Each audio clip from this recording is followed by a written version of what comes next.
आजिठारु 200 वर्ष तले सबु देशगुड़िकरे राजा राजुती शासन चलीथिबा समय रे यूरोपर प्राय समस्त देशगुड़िक पृथ्वीर कण अणुकण रे निज निजर कॉलोनी विस्तार करी रखिथिले। एभली एक समय रे 1783 मसीह इंग्लैंड रो इंपेरियलिस्टिक साम्राज्यवादी बंध्यारु निजकु स्वतंत्र इंडिपेंडेंस करि पारिथिला अमेरिका।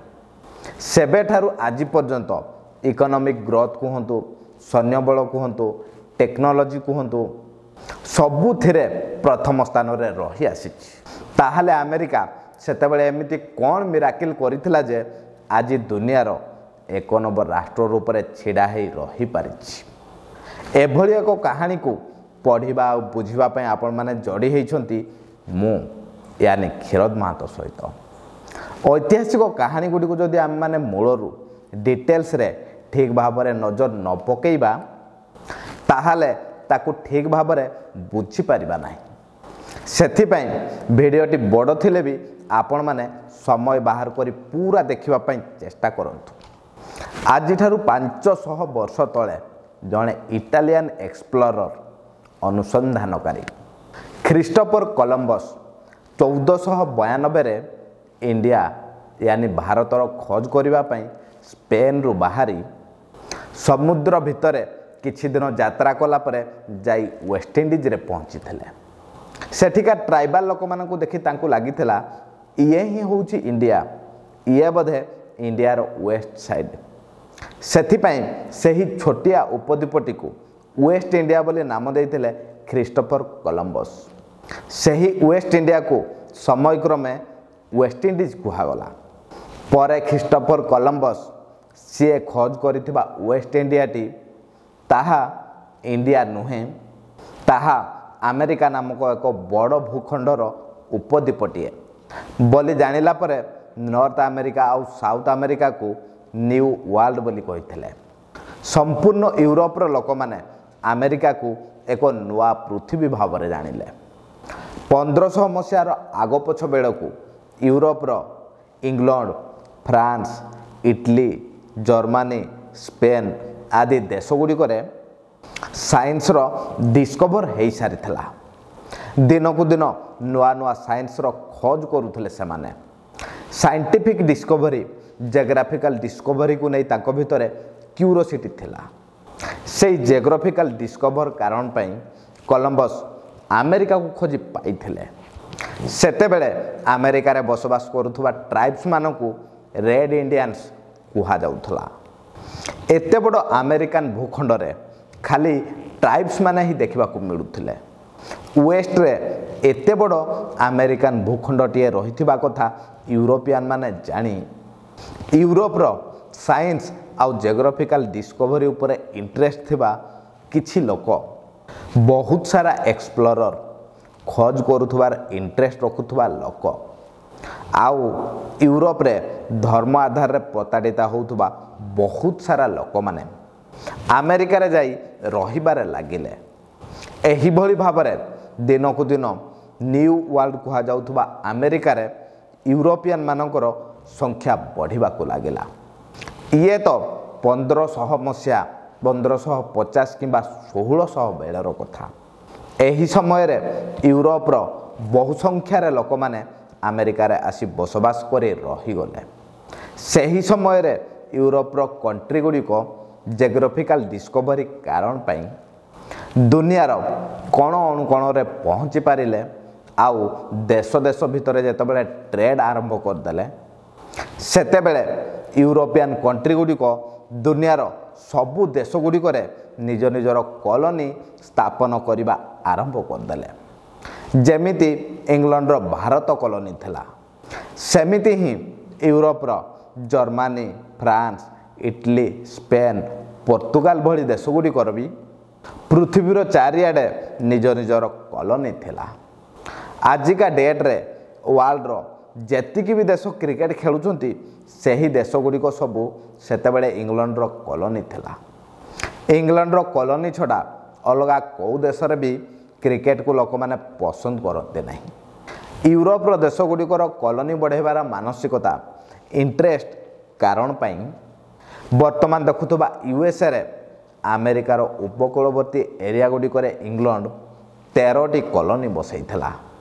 ଆଉ ଏହି ମିଶର ମିସିସିପି ଓହିଓ ନଦୀ ଉପକୂଳବର୍ତ୍ତୀ ଏରିଆ ଗୁଡ଼ିକରେ ଫ୍ରାନ୍ସ ତା'ର କଲୋନି ବସାଇଥିଲା। ଆଉ ଦକ୍ଷିଣ ସାଇଡ଼୍ଟି ସ୍ପେନ୍ର ଥିଲା। ଏହିଭଳି ଭାବରେ ୟୁରୋପିଆନ୍ ଦେଶଗୁଡ଼ିକ ନିଜ ନିଜର କଲୋନି ବିସ୍ତାର କରି ବେପାର କରୁଥିଲେ। ଯେଉଁ ରେସ୍ରେ ସବୁଠୁ ଆଗରେ ଇଂଲଣ୍ଡ ରହିଥିଲା। ଇଂଲଣ୍ଡ ପାଖରେ ଅନ୍ୟମାନଙ୍କ ପାଖରୁ ଅଧିକ କଲୋନି ଥିଲା। ଆଉ ଆମେରିକାରେ ବି ସମୁଦ୍ର ଉପକୂଳବର୍ତ୍ତୀ ସମସ୍ତ ଇମ୍ପୋର୍ଟାଣ୍ଟ ଜାଗାଗୁଡ଼ିକୁ ଇଂଲଣ୍ଡ କବ୍ଜା କରିଥିଲା। ସେତେବେଳେ ତ ସମସ୍ତେ କାହାର ନା କାହାର ଗୁଲାମୀ ଥିଲେ। ଆମେରିକା ବି ଇଂଲଣ୍ଡ, ଫ୍ରାନ୍ସ ଆଉ ସ୍ପେନ୍ ଏହି ତିନି ଦେଶର ଗୁଲାମୀ ଥିଲା। ହେଲେ ଆମେରିକାରେ ବସବାସ କରୁଥିବା ଲୋକମାନେ ପରା ସେହି ୟୁରୋପିଆନ୍ ଦେଶଗୁଡ଼ିକରୁ ହିଁ ଆସିଛନ୍ତି। ସବୁଠୁ ମଜାଦାର କଥା ହେଉଛି ଆମେରିକାରେ ୟୁରୋପିଆନ୍ ମାନେ ସେହି ୟୁରୋପିଆନ୍ ମାନଙ୍କର ହିଁ ଗୁଲାମୀ। ସେମାନେ ପୁଣି ୟୁରୋପରୁ ଆସିଥିବା ପଢ଼ା ଲେଖା ବର୍ଗର ଲୋକ। କେଉଁମାନେ ସାଇନ୍ସ ଆଉ ଜିଓଗ୍ରାଫିକାଲ ଡିସ୍କଭରି ଉପରେ ଇଣ୍ଟରେଷ୍ଟ ରଖୁଥିଲେ ତ କେଉଁମାନେ ଏକ୍ସପ୍ଲୋରର ଥିଲେ। ତା ଅର୍ଥ ଏମାନେ ସେତେବେଳେ ସମୟର ୱେଲ୍ ଏଜୁକେଟେଡ଼ ଥିଲେ। ଆମେରିକାରେ ମ୍ୟାକ୍ସିମମ୍ ୟୁରୋପରୁ ଆସିଥିବା ଲୋକମାନେ ହିଁ ବସବାସ କରୁଥିଲେ। ଇଂଲଣ୍ଡ ଯେତେବେଳେ ଆମେରିକାର ପୂର୍ବ ଉପକୂଳବର୍ତ୍ତୀ ଅଞ୍ଚଳ ଗୁଡ଼ିକରେ 13ଟି କଲୋନି ସ୍ଥାପିତ କଲା, ଆଉ ସେହି କଲୋନି ଗୁଡ଼ିକରେ ବହୁତ ସାରା ଆକ୍ଟକୁ ଲାଗୁ କରି ସେହି କଲୋନି ଗୁଡ଼ିକରେ ରହୁଥିବା ଲୋକମାନଙ୍କୁ ରଗେଇ ଦେଇଥିଲା। ଯେମିତିକି ନେଭିଗେସନ୍ ଆକ୍ଟ ପାଇଁ ବ୍ରିଟେନର ସିପ୍ରେ ହିଁ ସେହି କଲୋନି ଗୁଡ଼ିକରେ ଟ୍ରେଡ୍ ହୋଇପାରିବ। ସେହି ଜାଗାରେ କେବଳ ଇଂଲଣ୍ଡର ହିଁ ସିପ୍ରେ ବାଣିଜ୍ୟ କାରବାର ହୋଇପାରିବ। ହ୍ୟାଟ୍ ଆକ୍ଟ, ଆଇରନ୍ ଆକ୍ଟ, ତା ଅର୍ଥ ଇଂଲଣ୍ଡରେ ହିଁ ତିଆରି ହୋଇଥିବା ଟପି, ଆଇରନ୍, ଷ୍ଟିଲ୍ ଗୁଡ଼ିକୁ ଆମେରିକାର ଏହି 13ଟି କଲୋନିରେ ବିକ୍ରି ହୋଇପାରିବ। ଷ୍ଟାମ୍ପ ଆକ୍ଟ ତ ସେହି କଲୋନିର ଏଜୁକେଟେଡ଼ ଲୋକମାନଙ୍କୁ ରଗାଇ ଦେଇଥିଲା। ସେହି କଲୋନି ଗୁଡ଼ିକରେ ବିକ୍ରି ହେଉଥିବା ପେପର କିମ୍ବା ଯେକୌଣସି ପ୍ରିଣ୍ଟ କାଗଜ ଉପରେ ଇଂଲଣ୍ଡର ଷ୍ଟାମ୍ପ ରହିବା ଜରୁରୀ ଥିଲା। କେବଳ ସେହି ଷ୍ଟାମ୍ପ ପାଇଁ ଇଂଲଣ୍ଡ ଅଲଗା ପଇସା ନେଉଥିଲା। ଏହିଭଳି ଇଂଲଣ୍ଡର ବହୁତ ସାରା ମୋନୋପୋଲି ଆକ୍ଟ ସବୁ ଆମେରିକାରେ ବସବାସ କରୁଥିବା ଏହି 13ଟି କଲୋନିର ଲୋକମାନଙ୍କୁ ମଜବୁର କରି ପକାଇଥିଲା ଇଂଲଣ୍ଡ ଏଗନେଷ୍ଟରେ ସ୍ୱର ଉଠାଇବା ପାଇଁ। ଆମେରିକାର ଏହି 13 କଲୋନିରେ ବସବାସ କରୁଥିବା ସମସ୍ତ ଲୋକମାନେ ତ ସେହି ୟୁରୋପରୁ ହିଁ ଆସିଛନ୍ତି। ଆଉ ପୁଣି ସେମାନେ ଏଜୁକେଟେଡ଼। ତାଙ୍କୁ ଯେତେବେଳେ ଇଂଲଣ୍ଡ ଅତ୍ୟାଚାର ଉପରେ ଅତ୍ୟାଚାର କରିବାକୁ ଲାଗିଲା, ସେତେବେଳେ ସେମାନେ କହିଥିଲେ ଆମର ଏହି 13 କଲୋନି ଗୁଡ଼ିକରେ ଇଂଲଣ୍ଡରୁ ନିଯୁକ୍ତି ହୋଇଥିବା ଗଭର୍ଣ୍ଣରଙ୍କର ଇଚ୍ଛାରେ ସମସ୍ତ ପଲିସି ଲାଗୁ ହେବ। ଇଂଲଣ୍ଡର ଆର୍ମିମାନେ ରହିବେ। ହେଲେ ଆମର ଏହି 13 କଲୋନିରୁ ଇଂଲଣ୍ଡର ପାର୍ଲିଆମେଣ୍ଟରେ ରିପ୍ରେଜେଣ୍ଟେସନ୍ ହିଁ ନାହିଁ। ଆମମାନଙ୍କୁ ଇଂଲଣ୍ଡର ପାର୍ଲିଆମେଣ୍ଟରେ ପ୍ରତିନିଧିତ୍ୱ କରିବାକୁ ହିଁ ଦିଆଯାଉ ନାହିଁ। ଯଦି ଇଂଲଣ୍ଡର ଗଭର୍ଣ୍ଣରର ପଲିସି ଏଠାରେ ଚାଲିବ, ତାହେଲେ ଆମମାନଙ୍କୁ ଇଂଲଣ୍ଡର ପାର୍ଲିଆମେଣ୍ଟରେ ପ୍ରତିନିଧିତ୍ୱ କରିବାକୁ ଦିଆଯାଉ। ଆମେରିକାର ସେହି 13ଟି କଲୋନିରୁ ନାରା ଦିଆଗଲା ନୋ ଟାକ୍ସେସନ୍ ୱିଦାଉଟ୍ ରିପ୍ରେଜେଣ୍ଟେସନ୍। ଯେପର୍ଯ୍ୟନ୍ତ ଇଂଲଣ୍ଡର ପାର୍ଲିଆମେଣ୍ଟରେ ଆମମାନଙ୍କୁ ପ୍ରତିନିଧିତ୍ୱ କରିବାକୁ ନ ଦିଆଯାଇଛି, ସେ ପର୍ଯ୍ୟନ୍ତ ଆମେ କୌଣସି ବି ଗୁଡ୍ସରେ କୌଣସି ବି ଜିନିଷର କିଣାବିକାରେ ଟ୍ୟାକ୍ସ ଦେବୁ ନାହିଁ। ଇଂଲଣ୍ଡର କେଉଁ ବି ଆକ୍ଟକୁ ମାନିବୁ ନାହିଁ। ଏଭଳି କିଛି ବିଚାର କରି ଆମେରିକାନ କଲୋନି ଗୁଡ଼ିକ ଇଂଲଣ୍ଡରୁ ଆସୁଥିବା ସମସ୍ତ ଗୁଡ୍ସକୁ ବୟକଟ୍ କଲେ।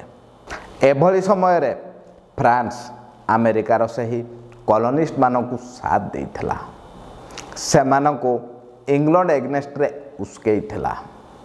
ଯେଉଁଥିପାଇଁ ଆମେରିକା ଆଉ ଇଂଲଣ୍ଡ ଭିତରେ ସେହି ଆମେରିକାର ହିଁ ମାଟିରେ 7 ଇୟର୍ ୱାର୍ ହୋଇଥିଲା।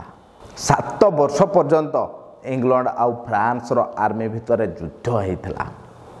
1756ରୁ ଆରମ୍ଭ ହୋଇଥିବା ତାଙ୍କ ଭିତରେ ଯୁଦ୍ଧର ପରିସମାପ୍ତି 1763ରେ ହୋଇଥିଲା। ଯେଉଁ ଯୁଦ୍ଧରେ ଫ୍ରାନ୍ସ ଇଂଲଣ୍ଡ ପାଖରୁ ହାରି ଯାଇଥିଲା। ପରିଣାମ ସ୍ୱରୂପ ଫ୍ରାନ୍ସକୁ ଆମେରିକା ଛାଡ଼ିବାକୁ ପଡ଼ିଥିଲା।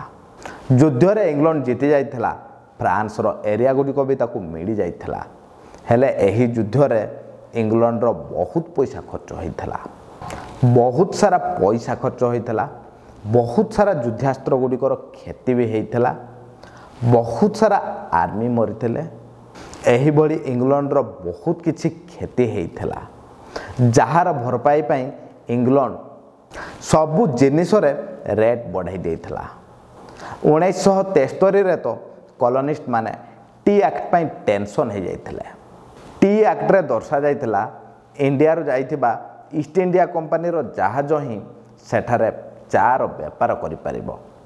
ଚା'ର ମନ ଇଚ୍ଛା ରେଟ୍ ବଢ଼ାଇ ଦିଆଯାଇଥିଲା, ଯେଉଁଥିପାଇଁ କିଛି କଲୋନିଷ୍ଟ ବିରକ୍ତ ହୋଇ ଇଣ୍ଡିଆରୁ ଯାଇଥିବା ଇଷ୍ଟ ଇଣ୍ଡିଆ କମ୍ପାନୀର ଚା' ଜାହାଜ ଉପରେ ଚଢ଼ି ଜାହାଜରୁ ସମସ୍ତ ଚା' କଣ୍ଟେନର ଗୁଡ଼ିକୁ ସମୁଦ୍ରରେ ଫିଙ୍ଗି ଦେଇଥିଲେ। 1760ରୁ କିଙ୍ଗ ଜର୍ଜ III କମ୍ ବୟସରୁ ହିଁ ରାଜା ବନିଥିବା ଏହି ୟୁଥ୍ ରାଜା ଜଣକ ଚା' କଣ୍ଟେନର ଗୁଡ଼ିକୁ ସମୁଦ୍ରରେ ଫିଙ୍ଗିଦେବା କଥାଟିକୁ ପର୍ସନାଲି ନେଇଯାଇଥିଲେ। ତାଙ୍କ ଇଗୋ ହଟ୍ ହୋଇଯାଇଥିଲା, ଆଉ ତାଙ୍କୁ ଲାଗିଥିଲା କଲୋନିଷ୍ଟ ମାନେ ତାଙ୍କୁ ବିରୋଧ କରିଛନ୍ତି, ଆଉ ରାଗି ଯାଇ କଲୋନିଷ୍ଟଙ୍କ ଉପରେ ସୈନ୍ୟବଳ ପ୍ରୟୋଗ କରିଥିଲେ। ସିଏ ଜଣେ ୟୁଥ୍ ଥିଲେ, ବୋଧହୁଏ ମ୍ୟାଚୁଅର ନଥିଲେ, ଯେଉଁଥିପାଇଁ ଆମେରିକାରେ କଲୋନିଷ୍ଟ ମାନଙ୍କୁ ସାମ୍ନା କରିବାକୁ ପଡ଼ୁଥିବା ସମସ୍ୟା କଥା ଭାବି ପାରିନଥିଲେ। କଲୋନିଷ୍ଟ ମାନଙ୍କର ଆଉ କିଛି କଥା ନ ଶୁଣି ତାଙ୍କ ଉପରେ ସୈନ୍ୟବଳ ପ୍ରୟୋଗ କରିଥିଲେ, ଯାହା କିଙ୍ଗ ଜର୍ଜ IIIଙ୍କର ସବୁଠୁ ବଡ଼ ଭୁଲ ଥିଲା। ଆମେରିକାରେ ଷ୍ଟାର୍ଟ ହୋଇଗଲା ରିଭଲ୍ୟୁସନ୍, ଆରମ୍ଭ ହୋଇଗଲା କ୍ରାନ୍ତି। ଆମେରିକାନ ମାନେ 1776ରେ ପ୍ରଥମେ ଆମେରିକା ଇଣ୍ଡିପେଣ୍ଡେଣ୍ଟର ଡିକ୍ଲାର କଲେ। ତାପରେ ବ୍ରିଟେନର ଆର୍ମିମାନଙ୍କ ସହିତ ଲଢ଼ିଲେ। କିଛି ବର୍ଷ ପୂର୍ବରୁ ହିଁ ବ୍ରିଟେନ ଆମେରିକାର ମାଟିରେ ଫ୍ରାନ୍ସ ସହିତ 7 ଇୟର ୱାର୍ ଲଢ଼ି ବହୁତ ଆର୍ମିଙ୍କୁ ହରାଇଥିଲା, ବହୁତ ସାରା ଯୁଦ୍ଧାସ୍ତ୍ରର କ୍ଷତି ସହିଥିଲା, ଯାହାର ଫାଇଦା ଆମେରିକାନ କଲୋନିଷ୍ଟଙ୍କୁ ମିଳିଥିଲା। ଯେଉଁଥିପାଇଁ ଆମେରିକାନ ମାନେ ଇଂଲଣ୍ଡର ଆର୍ମିମାନଙ୍କୁ 1783ରେ କାବୁ କରିପାରିଥିଲେ। ଇଂଲଣ୍ଡ ହାର ମାନିଥିଲା, ଆଉ ଟ୍ରିଟି ଅଫ୍ ପ୍ୟାରିସ ଅନୁସାରେ ଆମେରିକାକୁ ସ୍ୱତନ୍ତ୍ର ଘୋଷଣା କଲା। ଆମେରିକାକୁ ମିଳିଗଲା ଇଣ୍ଡିପେଣ୍ଡେନ୍ସ। ଆମେରିକାନ ମାନେ କନଫର୍ମ ଥିଲେ, ତାଙ୍କୁ ଜଣାଥିଲା 7 ଇୟର ୱାର୍ ଲଢ଼ି ବ୍ରିଟେନ ଦୁର୍ବଳ ହୋଇଯାଇଛି। ଯଦି ଆମେ ଏହି ସମୟରେ କ୍ରାନ୍ତି ଆରମ୍ଭ କରିଦେଉଛନ୍ତି, ତାହେଲେ ବ୍ରିଟେନ ନିହାତି ହାରିବ। ସେଇଥିପାଇଁ ସେମାନେ ବ୍ରିଟେନ ସହିତ ଲଢ଼ିବା ପୂର୍ବରୁ ହିଁ 1776ରେ ଆମେରିକା ଇଣ୍ଡିପେଣ୍ଡେଣ୍ଟ ଘୋଷଣା କରିଦେଇଥିଲେ। ହେଲେ ସତରେ ଇଂଲଣ୍ଡ 1783ରେ ଆମେରିକା ପାଖରୁ ହାରି ଚାଲି ଆସିଥିଲା।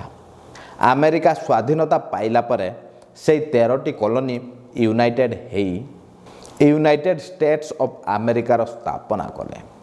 1783 ମସିହା ବେଳକୁ ଦୁନିଆର ସବୁ ଦେଶ ଗୁଡ଼ିକରେ ଶାସନ ମୁଖ୍ୟ ରାଜାମାନେ ରହିଥିଲା ବେଳେ USA ଏକ ଡେମୋକ୍ରାଟିକ୍ କଣ୍ଟ୍ରି ରୂପରେ ଜନ୍ମ ନେଲା, ଯେଉଁଠି ଭୋଟିଂ ହେଲା, ଲୋକମାନେ ନିର୍ବାଚିତ କଲେ ପ୍ରେସିଡେଣ୍ଟ।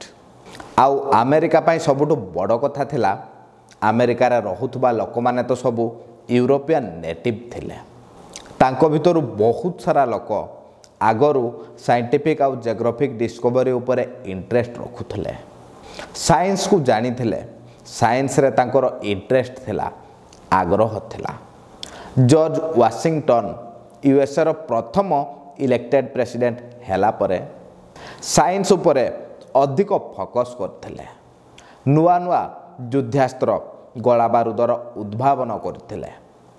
ଆମେରିକା ବହୁତ ସାରା ଯୁଦ୍ଧାସ୍ତ୍ର ଆଉ ଗୋଳାବାରୁଦର ପ୍ରଡକ୍ସନ୍ କଲା, ହେଲେ ସିଏ ନିଜେ କେଉଁ ବି ଦେଶ ସହିତ ଯୁଦ୍ଧ କଲା ନାହିଁ। ସିଏ ଖାଲି ତିଆରି କରୁଥିବା ଯୁଦ୍ଧାସ୍ତ୍ର ଗୁଡ଼ିକର ବେପାର କଲା, ଅନ୍ୟ ଦେଶମାନଙ୍କୁ ବିକ୍ରି କଲା। ଅନ୍ୟ ଦେଶ ଗୁଡ଼ିକ ନିଜ ନିଜ ଭିତରେ ଲଢ଼ିଲେ, ଆମେରିକାର ବେପାର ହେଲା। ଆମେରିକାକୁ ଏକ ବିଜନେସ୍ ମିଳିଗଲା। ବହୁତ ଅଳ୍ପ ଦିନ ଭିତରେ ହିଁ ଆମେରିକା ଡେଭଲପ୍ କରିଗଲା। ଆମେରିକାର ଲୋକମାନେ ତ ଆଗରୁ ଅଲରେଡ଼ି ଶିକ୍ଷିତ ଥିଲେ, ଚାଲାକ ଚତୁର ବି ଥିଲେ। ଯେତେବେଳେ ସାଇନ୍ସ ଆଉ ଟେକ୍ନୋଲୋଜି କ୍ଷେତ୍ରରେ ସାଇଣ୍ଟିଷ୍ଟ ମାନଙ୍କ ପାଇଁ ବହୁତ ପଇସା ଖର୍ଚ୍ଚ କଲା ଆମେରିକା। ଆମେରିକାରେ ନୂଆ ନୂଆ ରିସର୍ଚ୍ଚ ହେଲା, ଦିନକୁ ଦିନ ଆଧୁନିକରୁ ଆଧୁନିକ ଯୁଦ୍ଧାସ୍ତ୍ର ବନିଲା, ଯାହାର ବେପାର ଆଜି ପର୍ଯ୍ୟନ୍ତ ଆମେରିକା ପୁରା ବିଶ୍ୱରେ କରିଆସୁଛି। ଆମେରିକା ପାଖରୁ ବିଶ୍ୱର ସମସ୍ତ ଦେଶଗୁଡ଼ିକ ଯୁଦ୍ଧାସ୍ତ୍ର କିଣୁଛନ୍ତି ଆଉ ନିଜ ନିଜ ଭିତରେ ଲଢ଼ୁଛନ୍ତି। ଇଏ ତ ଥିଲା ଆମେରିକାରେ ହେଇଥିବା କ୍ରାନ୍ତିର କାହାଣୀ, ଆମେରିକା ଇଣ୍ଡିପେଣ୍ଡେନ୍ସର କାହାଣୀ। ସ୍ୱାଧୀନତା ପାଇଲା ପରେ ଆମେରିକା ସାଇନ୍ସ ଆଉ ଟେକ୍ନୋଲୋଜି ଉପରେ ଅଧିକ ଫୋକସ୍ କରି ଯୁଦ୍ଧାସ୍ତ୍ର ଗୁଡ଼ିକର ବେପାର କରି ବିଶ୍ୱର ଇକୋନୋମିକାଲି ଗ୍ରୋଥରେ 1 ନମ୍ବର ସ୍ଥାନଟିକୁ ଆଜି ପର୍ଯ୍ୟନ୍ତ ମେଣ୍ଟେନ୍ କରି ରଖିଛି USA।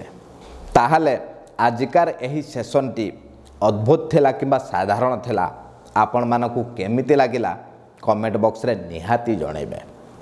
ବର୍ତ୍ତମାନ ପାଇଁ ଏତିକି, ପୁଣି ଦେଖା ହେବ ନେକ୍ସଟ ଭିଡ଼ିଓରେ। ଧନ୍ୟବାଦ।